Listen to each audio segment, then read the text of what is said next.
आज सोलापूर शहरामध्ये फार मोठ्या प्रमाणात दुःखद घटना घडलेला आहे।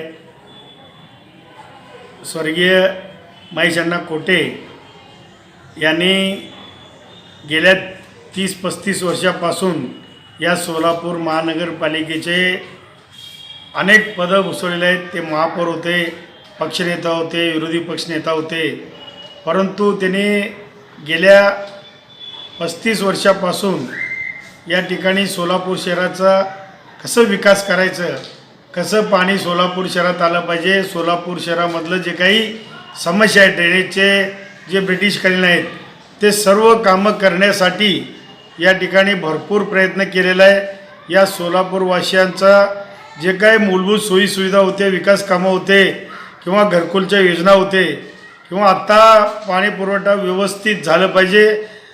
खरं तर महेश अण्णा जर महानगरपालिकेत नगरसेवक नसले असते तर सोलापूर शहराला 8 ते 10 दिवसात पाणी मिळालं असतं, परंतु महेश अण्णामुळं अनेक प्रश्न या ठिकाणी सोडवण्यात आलेला आहे।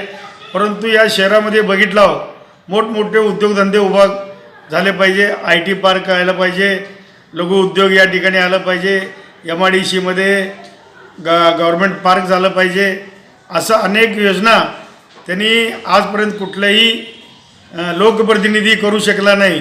ते करण्याचं मानस त्यांचं होतं, परंतु गेल्या अनेक वर्षापासून त्यांनी आमदारकीला इच्छुक होते, 3 वेळा पडले, यावेळी 100% निवडून येणार होते, परंतु दुर्दैवानं त्यांनी या ठिकाणी त्यांचं पराभव झालं।